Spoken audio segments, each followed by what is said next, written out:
Every single society has this invisible checklist for life milestones. You got to graduate from college by 22. You got to be married by 30. You got to have kids by 35. You're going to have your midlife crisis when you turn 50. You got to retire by 65. Where do these numbers come from? If you haven't had kids by the time you're 30, if you haven't met the one by the time you're in your late 20s, that you're off time, you're falling behind. Says who? You're not behind. You're not late. You are in the exact same boat as almost every other human being on the planet right now who has this sense that they're behind in life, that there's some sort of checklist that you're supposed to be checking off in your 20s, your 30s, your 40s, your 50s, your 60s, and beyond. The pressure to be, quote, on time in life isn't the truth. It's social conditioning, and it ends today. Hey, it's your friend Mel, and welcome to the Mel Robbins podcast. I'm absolutely thrilled that you're here. I am thrilled that you're here because, first of all, it's always such an honor to spend time with you, to be together. But I'm also thrilled because the topic today is fantastic. It is so interesting. I'm so excited to share everything that I want to share with you today. I also want to say, if you're a new listener, I just want to take a moment and personally welcome you to the Mel Robbins podcast family. I'm thrilled that you're here today. And because you made the time to hit play and listen to this particular episode, the title of which is If You're Feeling Behind in Life, here's what I know about you. First of all, you're the type of person who does value your time.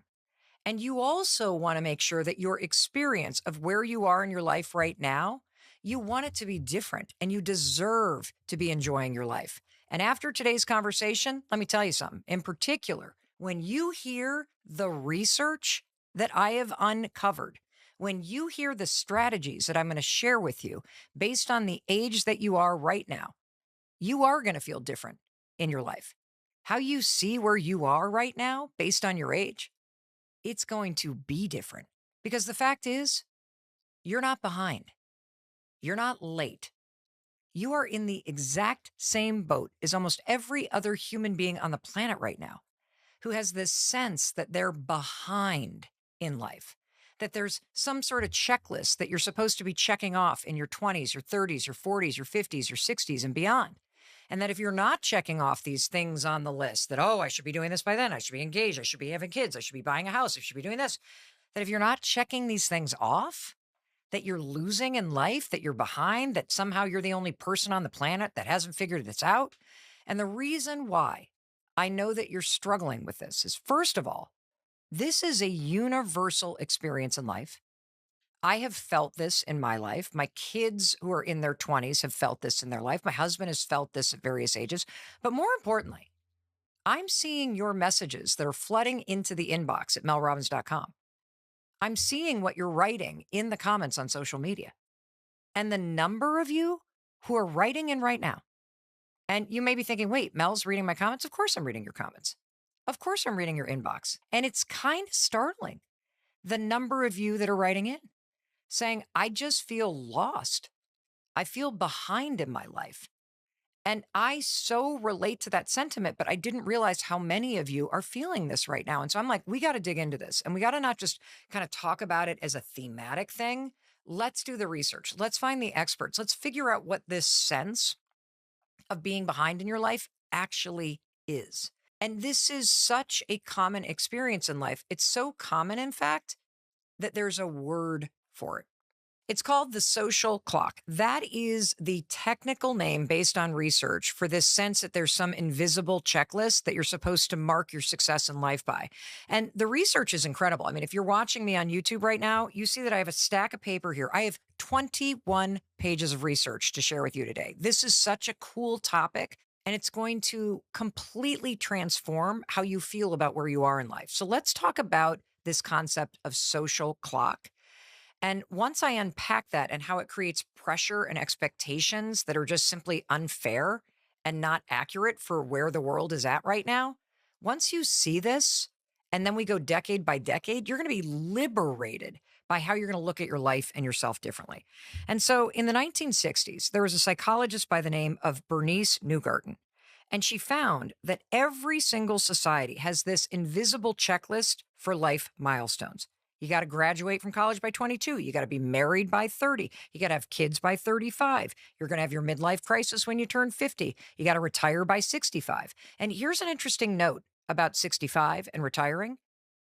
Where do these numbers come from? Like, why do we all think we're supposed to do certain things by a certain time?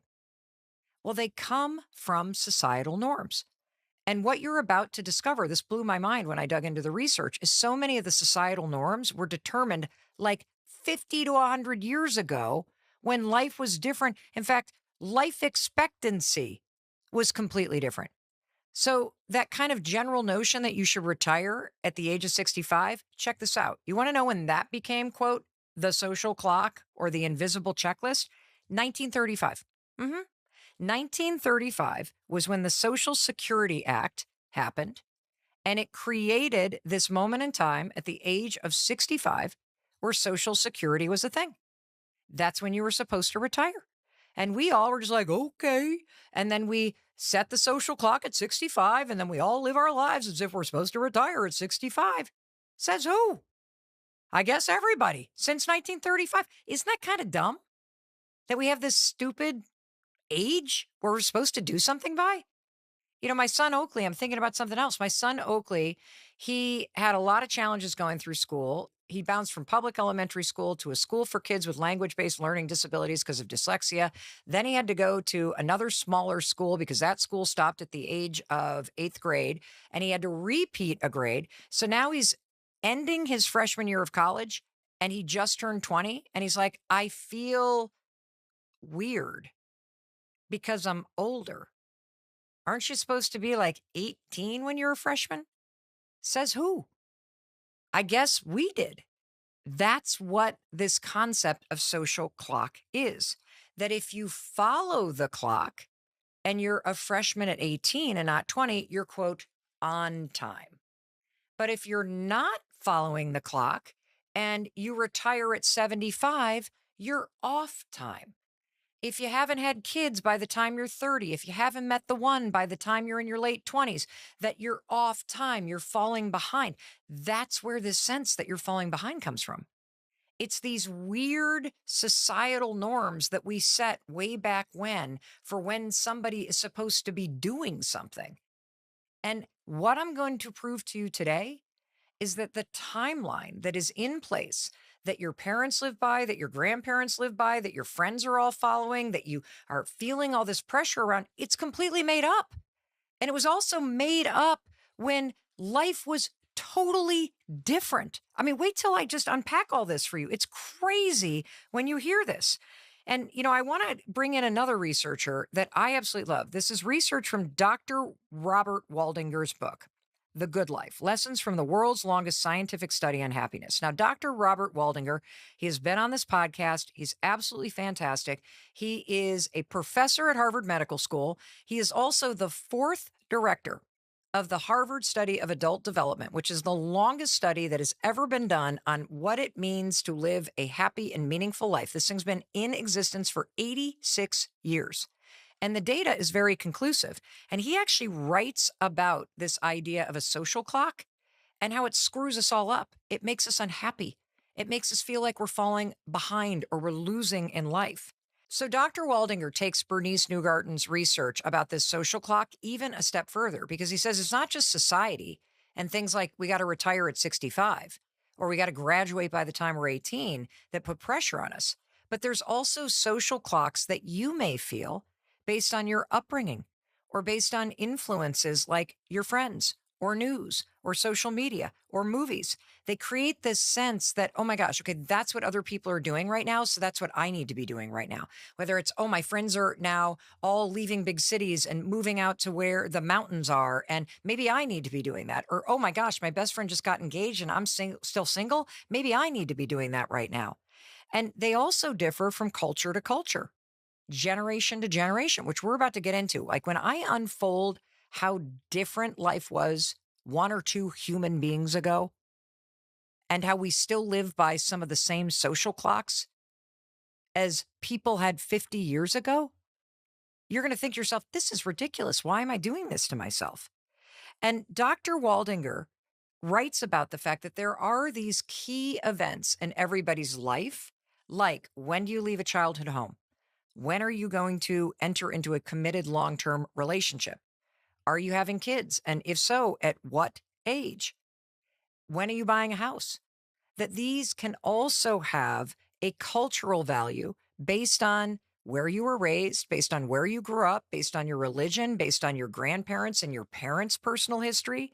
That is what creates the sense that you're off time because you're not, quote, on time based on your parents' expectations or based on what your friends are doing or based on what is sort of valued in the culture that you grew up in. And this is where it gets really important and interesting to me is that it's not that being off time is stressful in and of itself. What makes it stressful is the fact that you don't think you're meeting the expectations that society or your parents or your friends have for you.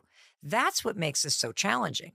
See, the sense of falling behind is based on falling behind to whom? Falling behind based on what? Falling behind based on whose expectations? That's what's at the heart of this. And that's why I think this is so commonplace in terms of an experience that you're feeling right now, that there is this crazy expectation that society has for where you're supposed to be in your life based on your 20s, 30s, 40s, 50s, and you've just adopted it. When is the exact age that you should go to nursing school? When is the time limit for when you could apply to go back to school? Where's the time limit to you reinventing your career? Where's the time limit for where you can no longer get good with money? There isn't one. And that's why this whole notion that you're behind in life is a freaking joke. And it's time to stop playing into it. At the beginning of the 1800s, can you guess what the average life expectancy was here in the United States? So it's the 1800s. What do you think the average life expectancy is? Just take a guess. 29 years old. 29 years old? Of course you're getting married at the age of 20. I mean, you're almost dead for crying out loud. You got to hurry up. But that's not your life today. No wonder people were trying to get it all done. Because if your average life expectancy is 29, you got to hurry up. Every second counts for crying out loud. Like, think about your grandparents. Life in the 50s was completely different. Have you ever turned on a movie from the 50s? It looks like a different planet. From the cars to the clothes to the way the saturation of the film looks to the social norms. And so the reason why your grandparents and sometimes even your parents don't understand what you're doing in your 20s is because they literally lived in a different reality. Their friends were dying in their 50s. That's why they hurried up and had certain expectations about things. You live in a completely different moment of time, which means you have to have completely different expectations for yourself and what's possible. And a lot of those expectations that need to change about where you're supposed to be in your life are so exciting and so full of possibility. And this stupid social clock and this checklist from the 1950s, oh, I got to be this by this. I got to figure it out by my 20s. I got to be married by this certain time. I got to... It's so dumb because that's not the world you live in. And it's not only dumb, it can make you miserable because you may be making a major life decision right now because of approval, not based on what's going to make you happy. You may be torturing yourself, telling yourself that you have to have everything figured out right now in your 20s or your 30s, or that it's too late to reinvent yourself because of the mistakes that you've made. And now you're in your 50s. Complete BS. It's not the truth. And yet you're making yourself miserable because of these stupid checklists that we're all adhering to. The pressure to be, quote, on time in life isn't the truth. It's social conditioning. And it ends today. So let's start with our 20s and the lies you're telling yourself and the lies that the social clock has been telling you. And when I share with you the reality of what it's like to be in your 20s today, I think you're going to feel very validated. And if you're listening right now and you're not in your 20s, but you have somebody in your life who is, this is going to be so eye-opening because being in your 20s right now is a very different experience than being in your 20s even 5 years ago. The amount of change that has happened when it comes to careers, when it comes to the cost of living, when it comes to the way that people work now is mesmerizing. And so the expectation that you should, quote, have it figured out in your 20s is not only a joke, it's dangerous. And so as you hear me share the reality of what you're facing in your 20s and why the 20s is not when you're supposed to figure your life out. No, if you're feeling lost in your 20s, you're doing your 20s correctly because your 20s is not the decade of figuring things out, especially in your career. The 20s is a decade of possibility. That's what the 20s are. I want to read to you a message from Mimi, who is a listener of this podcast, and she wrote into melrobbins.com. Hey, Mel, I'm 25, lost, jobless, and I regret the degree I spent 4 years on. It feels too late to pursue something meaningful like med or law school.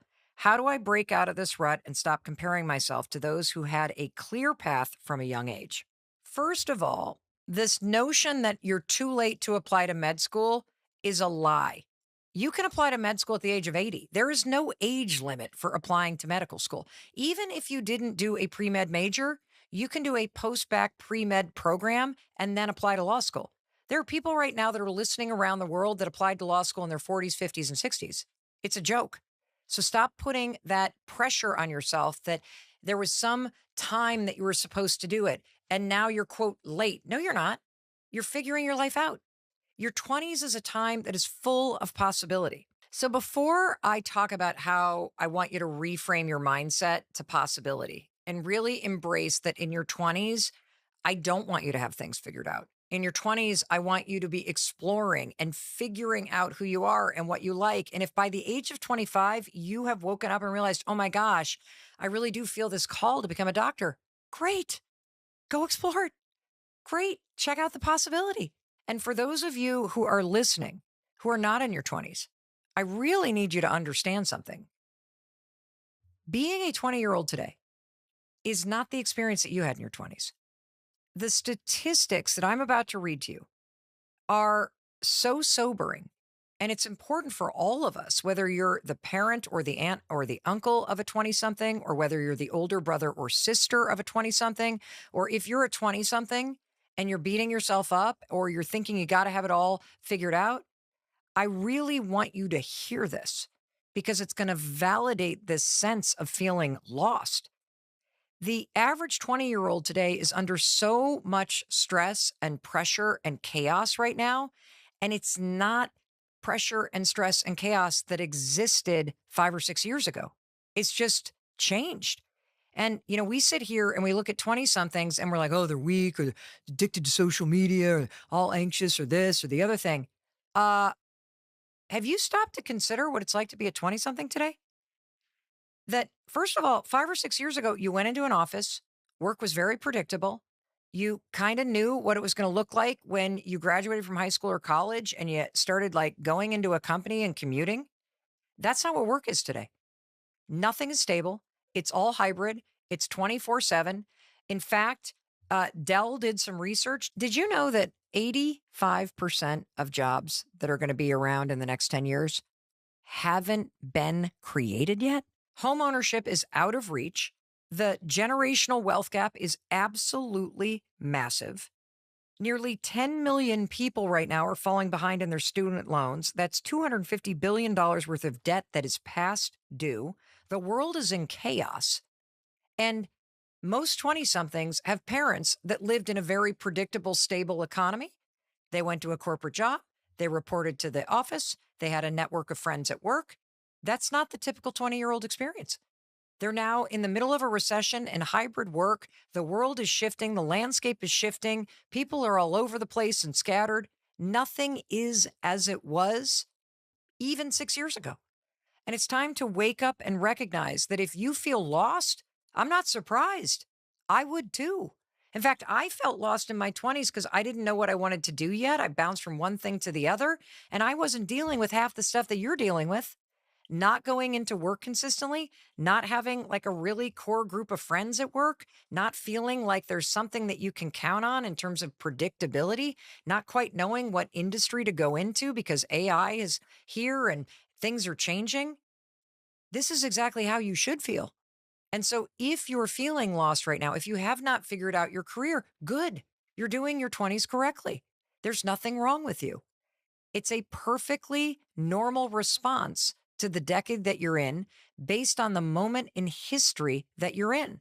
And for those of us that have 20 somethings that we want to support, I think showing up with a bit more compassion based on the facts on how difficult this is to navigate. And none of us have experience with this, so we can't exactly help them based on our own life experience because we're in the middle of this too. Feeling lost is to be expected, which is why shifting your mindset from this ridiculous social clock expectation that you should have it all figured out yet to shifting your mind to, oh, I'm basically in a decade of possibility. I'm not supposed to have it figured out. I'm supposed to be exploring. And one thing that you do have on your side that I want to point out is that because you're digitally native and because all of the jobs that are coming are going to have to do with being online and technology and AI, one of the best things that you can do is double down on learning AI, on leaning into tech, on embracing the fact that it is a skill to be digitally native. It is a skill to be able to communicate the way that you do. This is not a deficit, it's an asset. Embracing that because it's going to be a part of any single career path that you choose. But hear me loud and clear. Get rid of the checklist that you have to have your career figured out in your 20s. In fact, think about your friend Mel Robbins. In my 20s, I had approximately 11 job changes. I graduated from law school. I hated law school. I then went and was a public defender. I liked that job. I did that for a couple of years. Then I bounced to a large law firm. Hated that job. Then I quit that job after a year. Then I went not to one startup, not to two startups. I went to 3 startups in 3 years. Then I studied to be a life coach. Then I invested in a little tiny paint your own pottery business. Then I tried a little radio. Like I bounced from one thing to the other. So the idea that you're supposed to have it figure out, complete garbage. In fact, you may be the kind of person like me that actually needs to explore and you need to bounce from one thing to another to figure out what you like, because it's how something feels that tells you whether you like it or not. And every one of the things that you're going to try in your 20s brings experience that you're going to build on, skills that you're going to build. And so embracing this idea that I don't have to figure it all out. I'm exploring. This is a decade of possibility and I'm going to embrace it. Have you ever shown up at a beach on a wave day?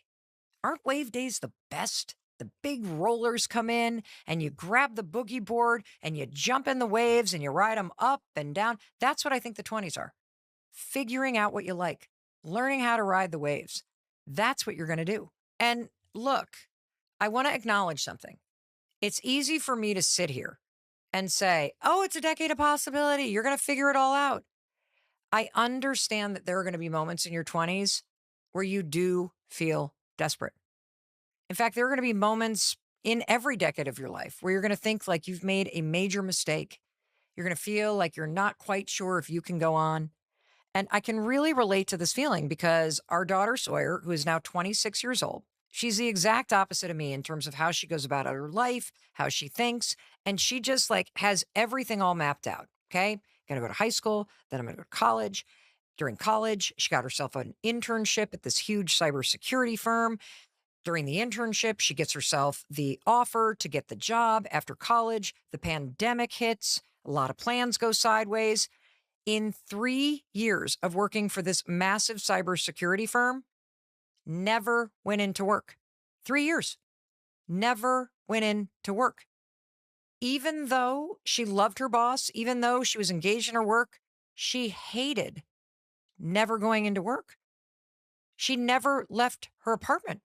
She would literally sit in Southie in Boston and work all day. And if you're in your 20s, that may be your experience. Hybrid work has done a number of things. Yes, it's wonderful to have the flexibility, but it has imploded people's networks at work. It has imploded a sense of structure and rhythm to your day. It has destroyed the separation between your home space and your workspace, which is why people feel lonely and isolated. And that's what she started to feel. And so she saved her money and she went on this lifelong dream to go on a 4-month long solo backpacking trip. And that was a highlight of her life, something she had been planning for 7 years. She quits her job. And one of the reasons why she didn't want to quit her job is because, check this out, she was worried about what future employers would think and what it would look like on her resume. Why? Because of the social clock, because of this expectation. I gotta, the checklist in my 20s, I gotta make sure that I stay at a job for a certain amount of time, that I stay in an industry for a certain amount of time, that I don't quit too soon or I don't stay too long so that it looks a certain way to other. This is all the same thing. Not wanting to look behind to other people, not wanting to look bad to other people based on what the expectations are of other people and society. Well, thankfully, she finally decided, I'm going to go on this trip. She spends 4 months solo backpacking. Great, because in your 20s, decade of possibility. You don't have kids. You don't have obligations. You don't have the massive amount of things that pile up in your life when you're in your 30s, 40s, and 50s. That's the time to do it. That's the time to move to a different city. That's the time to explore new things. That's the time to jump from one thing to the other because it is the decade of possibility. But then she came home completely broke and having no idea what to do with her life. And if you don't have somebody in your life who is lost or feels behind, I want to play a little selfie video for you that she took of herself in her bedroom upstairs while she was living here at home with her parents at the age of 25, feeling broke and lost and not knowing what to do with her life. This is what it feels like to be behind in your 20s. Hey, I can't stop crying. My face is so puffy. And it's all because I have no fucking idea what I'm doing. I want to make a lot of money, as everyone does, but as a 25-year-old coming home from an extraordinary trip and thinking I'm going to make so much money off the bat, I'm not. And I also haven't done anything to make money either. Ah! I'm dying. I feel like there's a million things to do and I can't do anything. My to-do list feels like so long, but on my to-do list is like, call so-and-so, catch up with blank, stop crying. Oh my god. Oh god. I will be okay. Yes, you will be okay. And yes, you're going to figure it out. And you don't have to figure it out today. And you don't have to figure it out next week. All you got to do is keep telling yourself, I'm going to figure this out. I am capable of putting one foot in front of the other. I am capable of networking with people. I am capable of landing a job and feeling it out. I'm capable of leaving a job if I don't like it. I'm capable of moving to another city. I'm capable of saving money because the decade of your 20s is not where you're supposed to figure it out. It's the decade of possibility where you have so many experiences because you're figuring out who you are and what you like. And none of that can be distilled down into a checklist. And so instead of trying to check the boxes, I want you to take a step back. I want you to see that the 20s right now are really different, that it is challenging, it is overwhelming, it is confusing. And so feeling that way is normal. But the best thing that you can do is to remind yourself that you don't need to figure it out. Nobody has it figured out. But step by step, day by day, you have to remind yourself that you have the ability to explore, to make changes, to learn about yourself. And if you do that, I promise you, you are going to wake up at the end of your 20s and go, not only am I doing okay, but I've learned a lot about myself. And you're also doing better than you think you are. And if you're listening right now and there's a 20 something in your life, that's exactly what you need to say to them. You are going to figure this out. Your 20s are very hard. This hybrid work thing is so confusing. Trying to network with people that don't even show up to an office, it is really difficult. You're right. And guess what? You're still going to figure it out. And I'm going to be here every step of the way to support you in doing it. So stop putting the pressure on yourself, take a breath, go for a walk, and then take the next right step. That's what we need to be saying to the 20 somethings in our life. So if your 20s are the decade of possibility, now let's talk about your 30s, because the biggest lie that the social clock and this invisible checklist is telling you is that you're supposed to, quote, settle down. You got to meet the one, you got to have kids, you got to find the house and settle down and move to the burbs. That is not what you have to do. If that's what you want to do, fine, but that's not what you have to do. This checklist was created. Let's remind ourselves this checklist was created based on a time when the average life expectancy was in the 50s. This is your grandparents' checklist. And so it doesn't have to be yours. Your 30s is a decade where you've told yourself this lie that you have to settle down. Like, this is the decade where you got to find the one, you have to have your kids, you have to buy a house. And while those are amazing things to do in your life, if those are things that you want to do, the pressure that you feel is complete BS. There seem to be two major items on the checklist that people hold themselves accountable to in their 30s. And that is the house that you need to buy and the marriage and the kids that you need to have. And I'm going to unpack them both one by one. And I've been getting a lot of messages from people recently. And I want to read one from a listener named Shauna. She writes, Mel, I recently turned 35.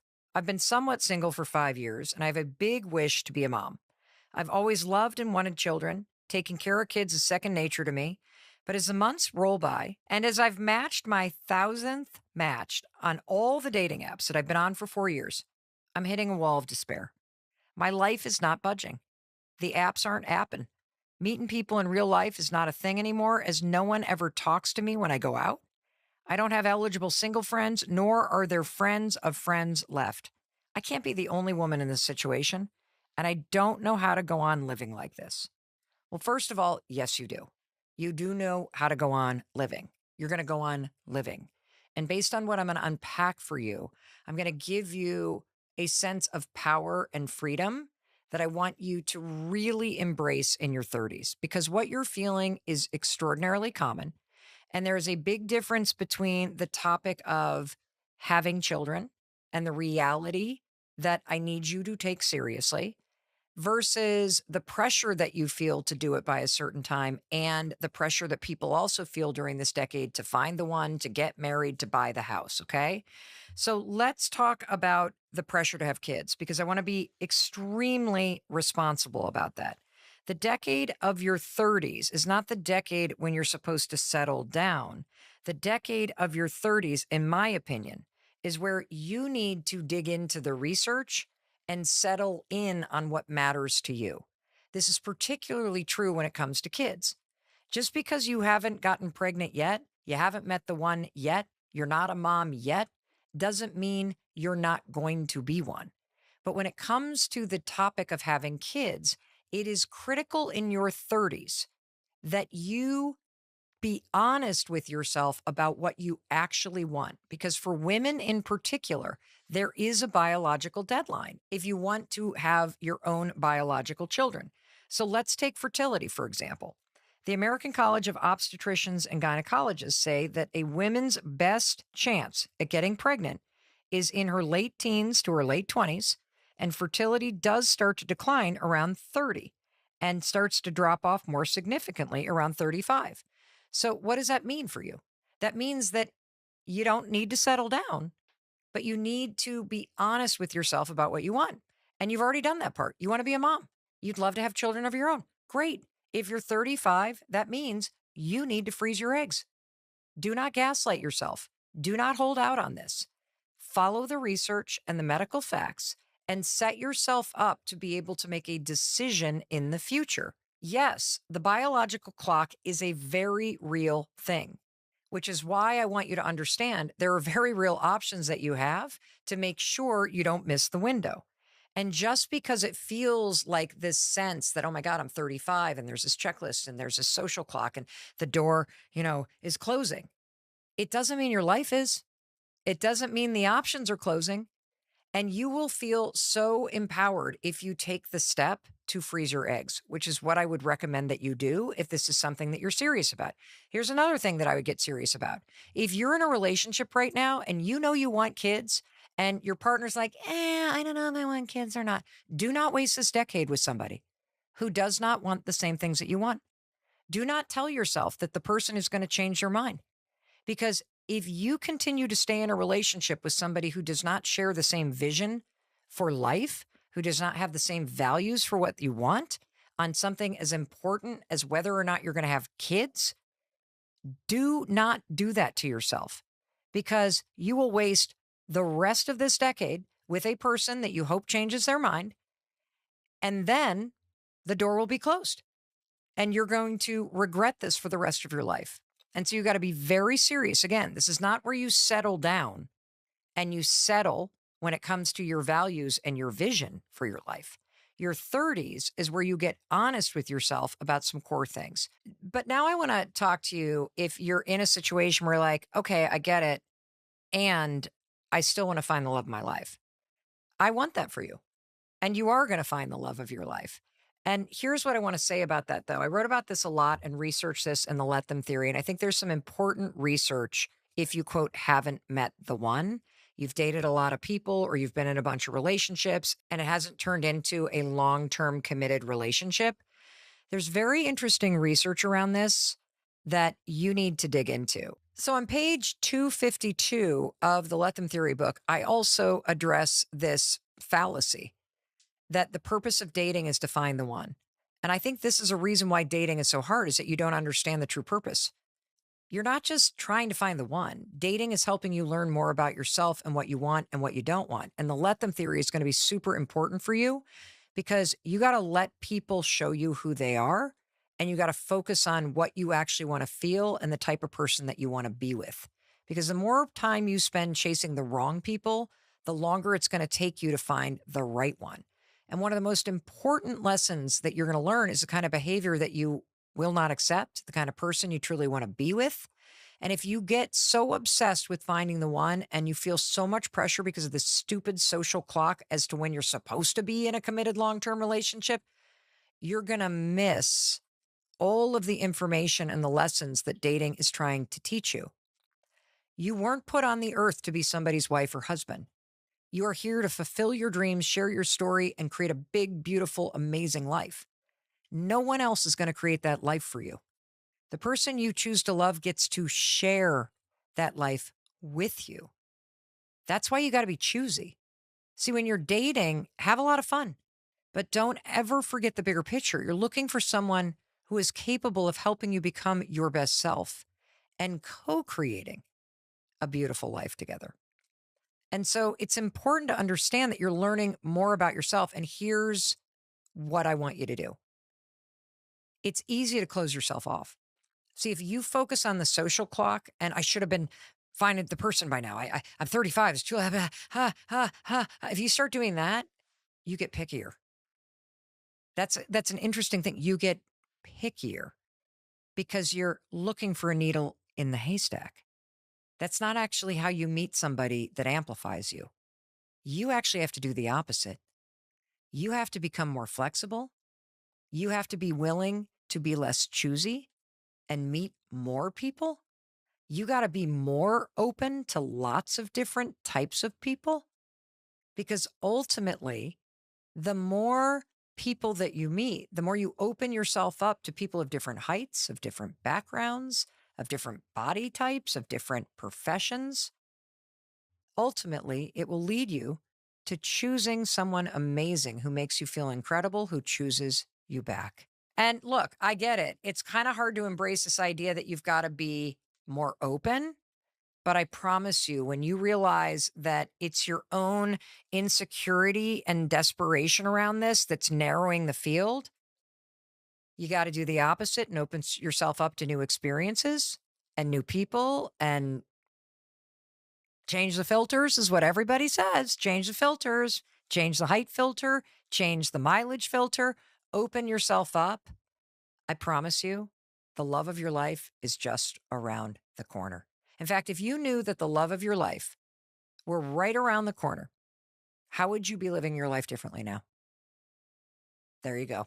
All right, let's talk about the third big thing that is one of these milestones on the checklist in your 30s, which is I got to buy a house. I got to buy a house. I got to have my first house. I got to have a house. Got a house. I got to buy a house.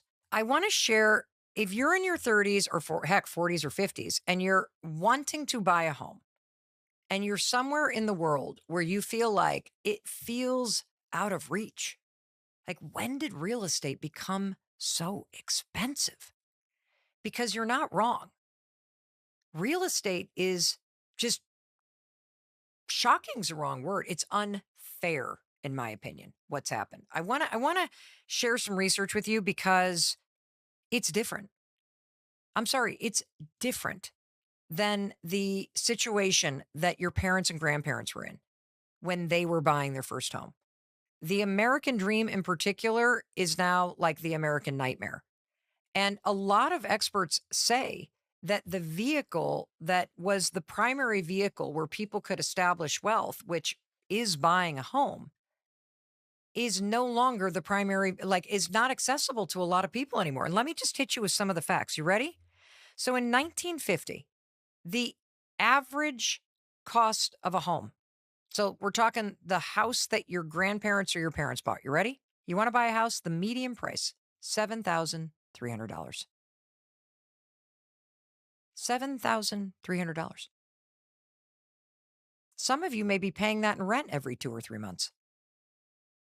I think you could afford a house at $7,300. But if we were to convert that in today's dollars, what would the actual cost be adjusted for inflation in today's dollars? If we were looking at kind of like, okay, well, if we do apples to apples, if your parents were paying $7,300 adjusted for today's dollars, that would be $88,000. That means there's an 11x increase between what your grandparents were paying and what you now need to pay. What does that mean? Different world, different reality, which means you got to have different expectations. And there's a reason why this has happened. Check this out. In 1991, the average home buyer was 35 years old. Today, the average home buyer, 56 years old. If you live in a world where the average home buyer is 56 years old, why on earth would you tell yourself you have to have a house by the age of 30? Why are you putting so much pressure on yourself to do this? And if you're wondering, wow, it just seems like rents and housing costs have gone up significantly in the last couple of years. It has. In the last 3 years, the housing market in Boston has gone up 73%. You're not imagining this. This is the reality. And I'm sure you've even seen this in your own neighborhood. The world has changed, which means you got to change the expectations and the pressure that you put on yourself. First of all, hybrid work coming out of the pandemic, it just imploded everything. And one of the things that it impacted is real estate costs, because people that were living in big cities could move to smaller markets, which meant all of a sudden there was this huge bubble everywhere, even in places where normally it would cost way less to buy a house. Another reason, a lot of people don't talk about this, but it's true. All of those supposed federal grants that were supposed to go to payroll and to helping businesses stay open, you know what a lot of people did with that money? They invested in real estate. So did private equity. That's why you've got situations where there's no rental stock, why it's impossible to buy a house. This is a reality. And I'm not saying this to make you depressed. I'm saying it because how are you possibly going to settle down if you're not accepting where the world is right now? And so here's what I want you to do. If buying your own home is an important core value to you, fantastic. And I personally believe that you can figure out how to do it, and you can figure out how to do it in a great place, and you can find a house and you can buy a house and you can fix up a house. If that's your dream, wonderful. But I want you to stop holding this checklist or this social clock over your head. And I want you to embrace reality that things have changed. The real estate market is different. And I want you to do your research, just like I'm asking you to do the research around kids. Do the research. Embrace the fact that this is not something that has a timeline. It's a dream that you own. And there are things that you can do to set yourself up for it. It might take you 4 or 5 years to save the money to get a house. It might take you researching going to auction on houses going to foreclosure. You might decide when you do the research, hey, you know what I've realized? I actually want to rent where I am. But maybe what I'm going to do is I'm going to look into buying a small little unit that I can rent that's in a place that I want to move to in 5 years. And so I'm going to think about this differently because I live in a different moment in time. And if I really double down on what I want, and then I start getting smart and doing the research about how to work with what I've got and to embrace the reality of the decade I'm living in and the moment in history that I'm in and the place that the market's in and finances are in, I can figure this out. And if I loosen my timeline and I give myself some grace, I'm going to feel motivated to do it. And I might just do this in a way that's super cool. I'm going to rent a house. I'm going to get an investment place. I'm going to learn how to make money on the side. And then guess what? When I move up there in about 5 to 10 years, I'm going to have paid off a lot of that mortgage. I'm going to be sitting really pretty. In fact, I not only now have a house, I did it in a way that was even smarter than what my parents and grandparents did. And for those of us that are not in our 30s, really understanding that the landscape is different, understanding that housing prices are exorbitant, and to level set your expectations is important because then you're not adding undue and unnecessary pressure on yourself, which is only going to make you feel lost and depressed. And now you don't have to because you can figure it out. So let's go to our 40s. And the poster child for how to take control of your life in your 40s when you think you screwed everything up is your friend Mel Robbins.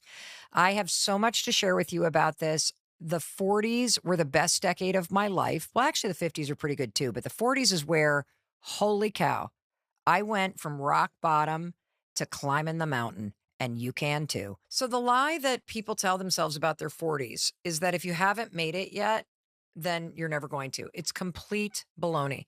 In fact, this was my story. At the age of 41, my husband's restaurant business was failing. I had been laid off from this job that I thought was going to be my ticket. And I felt like I had made every single bad decision in my career. I mean, I told you earlier about the number of career changes that I had had in my 20s. I kept bouncing from one thing to the other in my 30s. I mean, I'm talking another 7 different pivots. And so here I am, 41. I'm about 14 jobs in my career. It didn't look like a resume. It looked like a choose your own disaster adventure.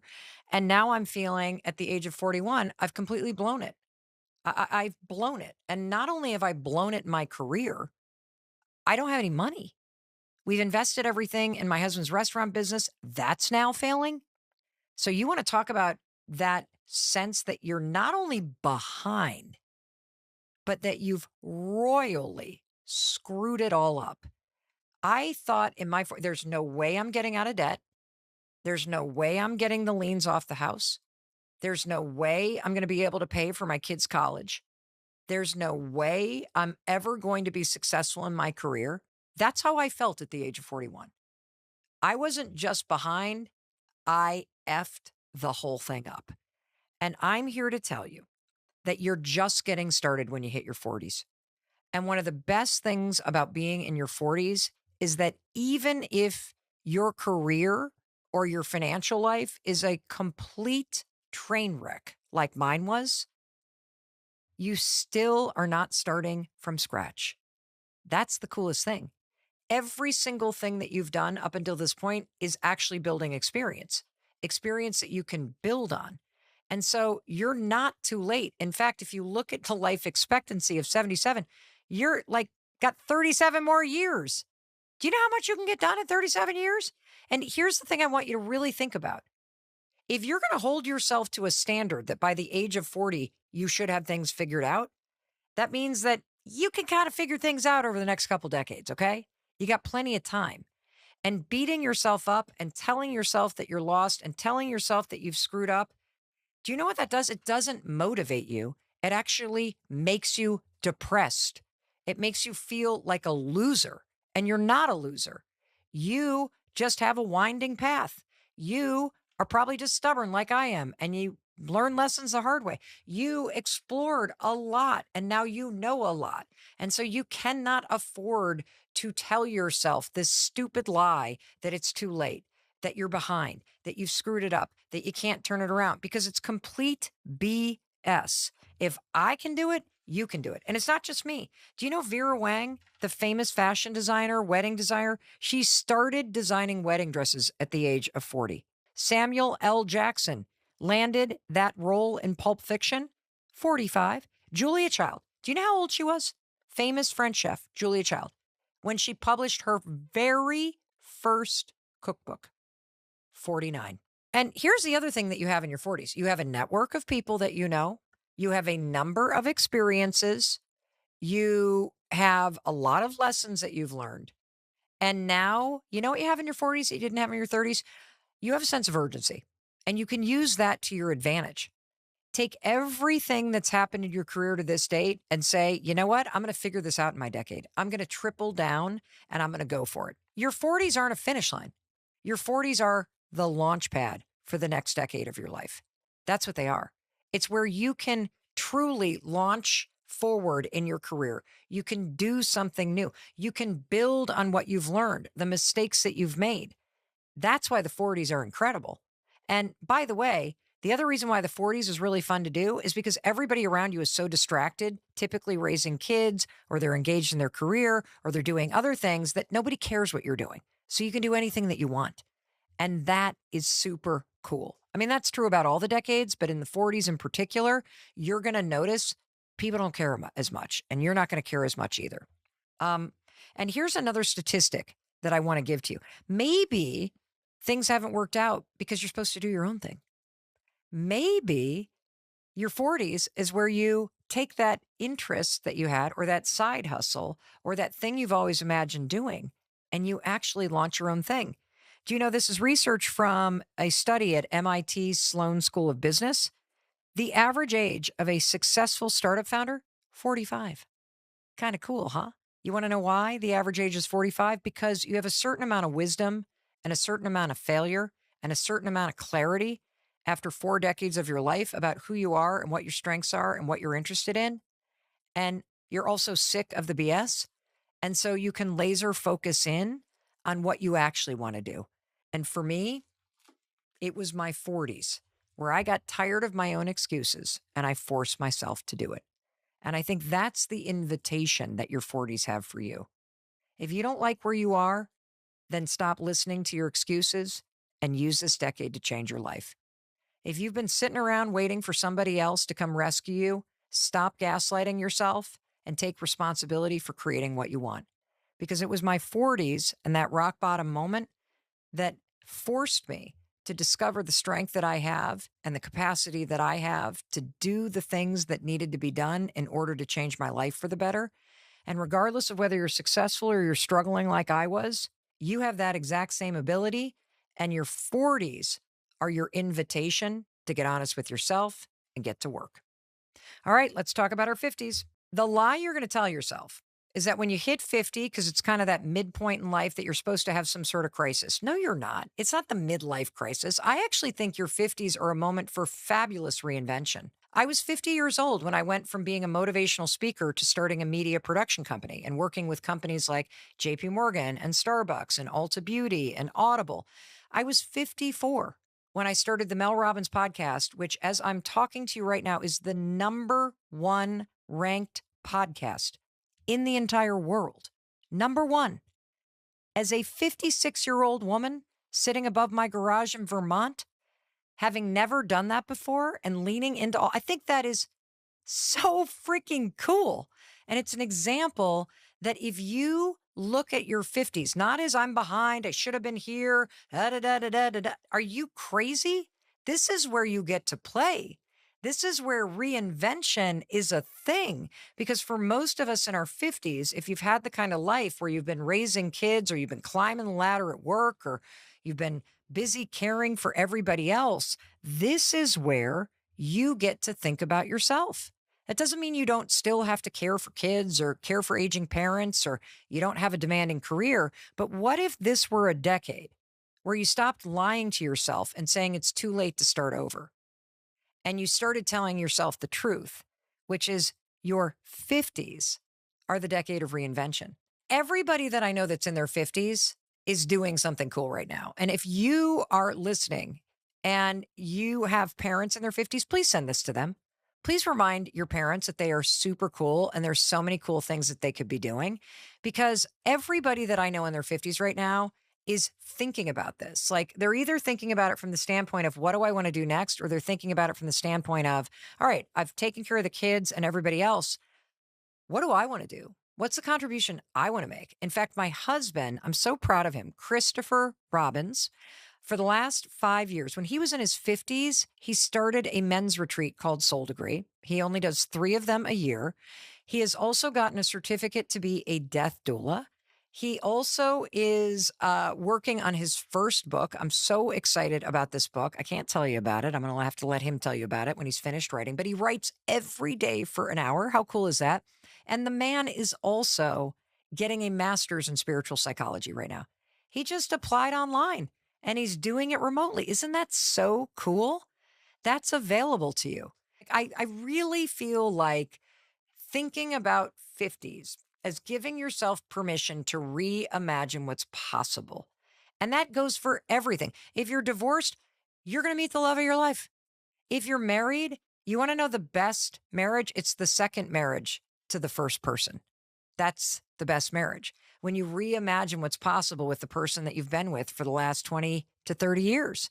I feel more connected to Chris now because of what we're doing to improve our relationship in our 50s and being like really intentional about how we're showing up and changing old patterns. Like it's the coolest thing ever.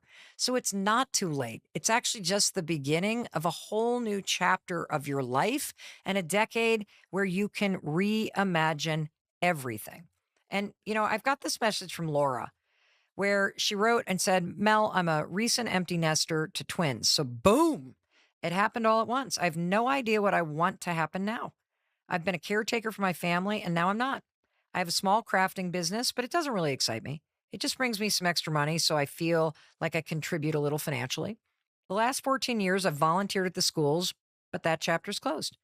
I believe I wanted to get involved in some kind of charity, but I'm not sure what, or maybe start something of my own that would benefit my town locally, or maybe leave a legacy. I'm just not sure what direction I should go in. You know what's cool about this is that it's kind of like your 20s.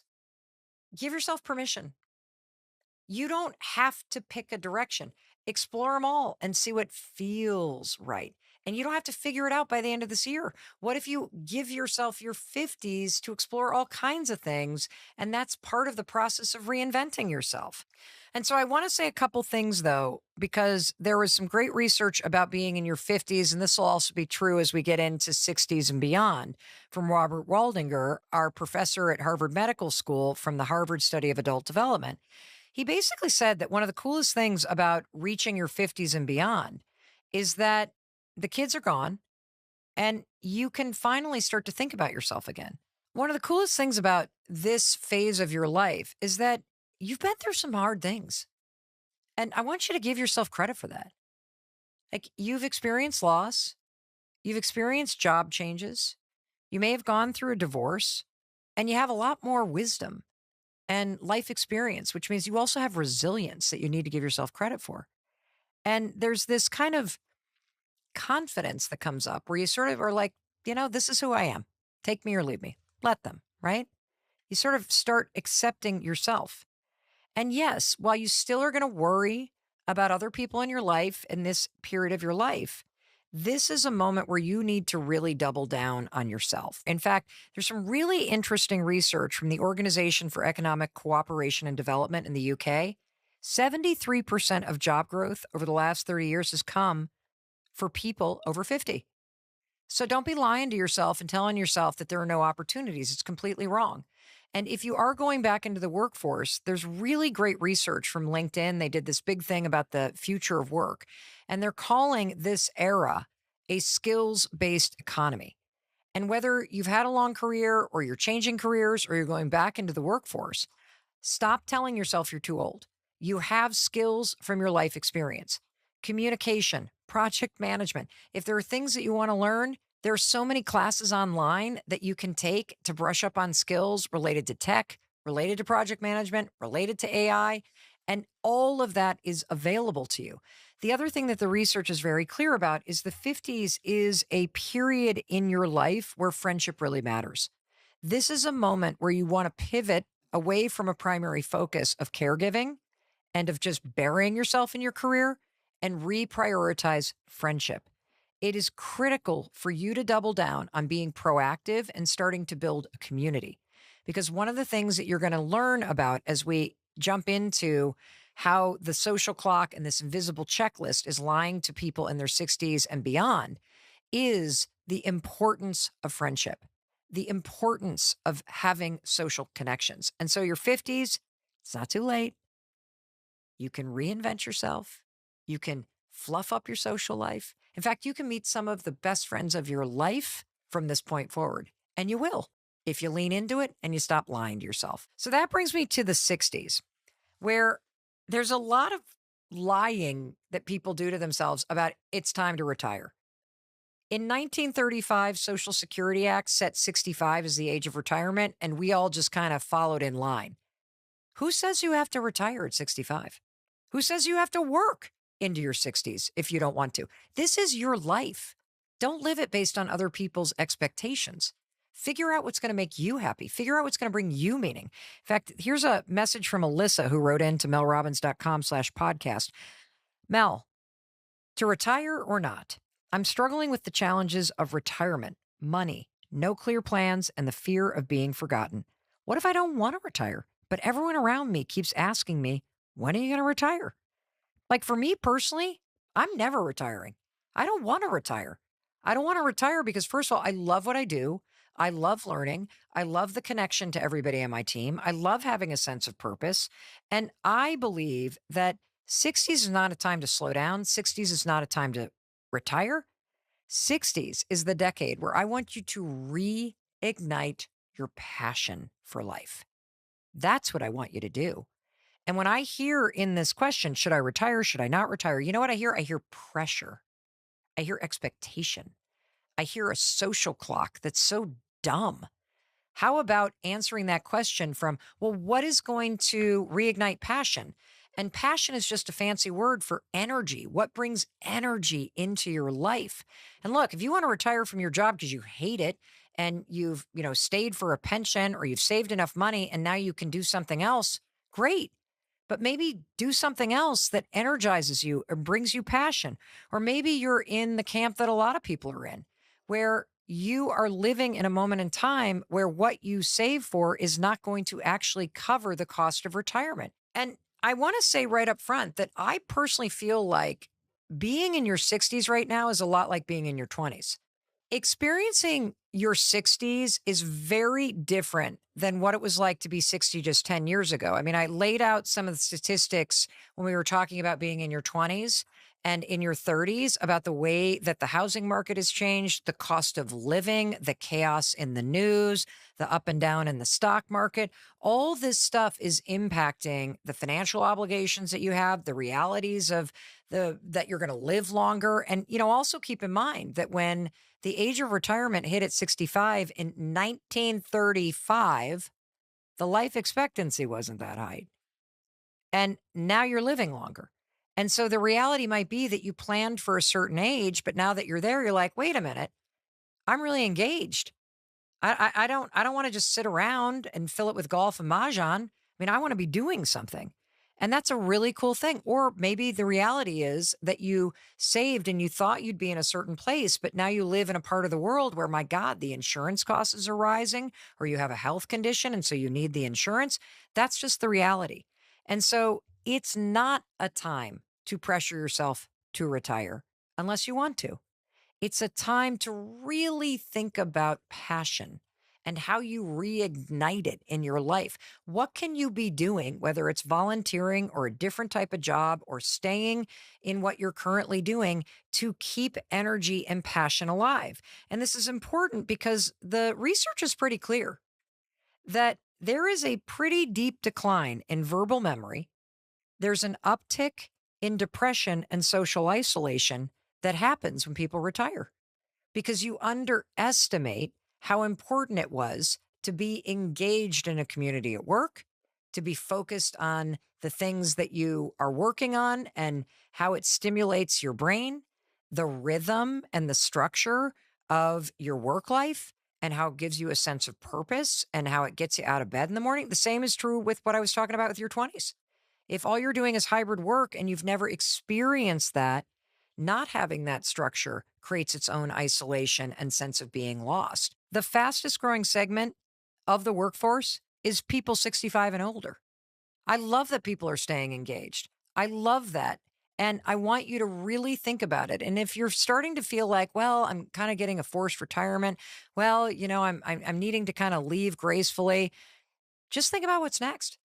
Just because you're leaving one job or you're closing the door on one chapter of your career, do you know how much you have to give to a nonprofit, or you have to give to a new venture, or you have to give by sitting on boards? Stay involved because it's really going to help you stay energized and passionate in your life. When you decide to retire, choose to do it because it's what you want to do, not because society expects you to do it.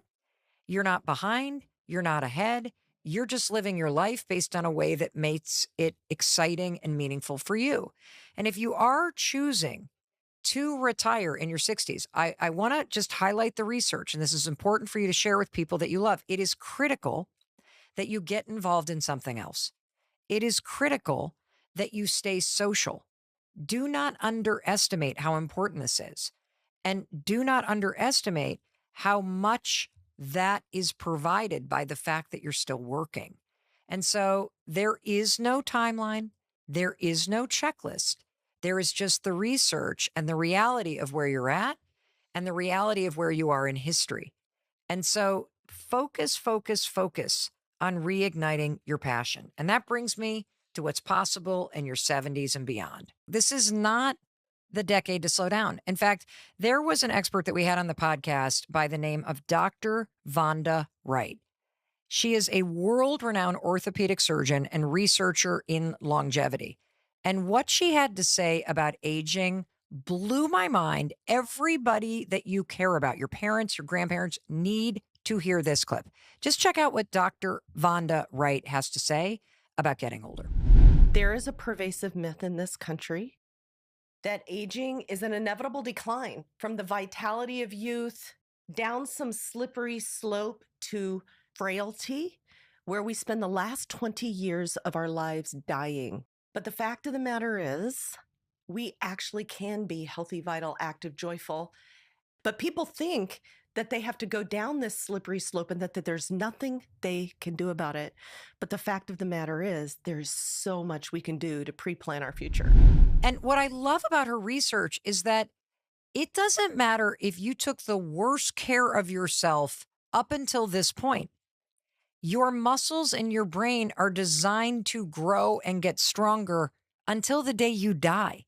There are things that you can start doing now that will increase your mobility, your movement, your strength, your vitality, your energy. It is never too late to fully experience the possibilities of your life. And I think that is such an exciting message that you don't have to slow down. I want to be dancing the day I die. I literally want to go, go, go, go, go, and boom, drop dead. That's exactly what I want to do. Now, is it going to happen? I don't know, but I hold that vision for my life, and I hold that vision for you too. It's not a time to slow down. It's a time to get strong and to stay strong and to be connected and to be social and to have more fun. And one of the things that's more important than ever is connection. If there were ever a decade to double down on your relationship with your family, your friends, your loved ones, it's now. Relationships matter. And here's what I'm going to tell you. If there are things you need to apologize for, If there's somebody that you have not forgiven, if there is someone that you've never said, I love you to, now's the time. It doesn't matter what's gone down in the past. There are always ways that you can build bridges to people and create a different future. And being proactive about creating stronger connections with your loved ones, with friends, meeting new friends, heck, even finding love again. You know, one of the things that's very inspiring to me is that my mother-in-law has been a widower for 19 years. She has found the second love of her life at the age of 85. How cool is that? I mean, she's giggling like a teenager, for crying out loud. They're so cute together. I just love thinking about the fact that some of the best days of your life are ahead of you. And when you adopt this truth that your body is designed to move, your body is designed to be strong, your mind really wants to learn and be connected, and it can. That what brings meaning into your life, particularly near the end of your life, is connection to friends and family, and you can build it. And in fact, I was talking with my parents the other day. My mom is 76 and my dad is 80. And, you know, their community where they are over the winters in Florida has really shrunk, either because people are no longer coming down or they're getting older. And a lot of their friends who are a decade older than my parents, they're dying, which is like super sad. And I was saying to my dad the other day, like, what do you think you guys want to do in the next couple of years? You know, do you want to stay in your house? Do you want to go? And my dad was so cute. He was like, well, we're really thinking about it. We're thinking about where we might want to be. And we're thinking about the possibility of making lots of new friends and getting re-engaged in a new community. And I just think that's so exciting to have that attitude. And so, you know, the BS that we've been sold about the fact that you're supposed to slow down and get fragile and disconnected and get grumpy and grouchy, it's not true. It's simply not true. And the science is there to prove it. And the evidence is all around you. In fact, let me just give you some really fun statistic. Betty White. Betty White worked until she passed away at 99. Dick Van Dyke just starred in a Coldplay music video. George H.W. Bush, my dad talks about this a lot. He's like, I think I want to do that.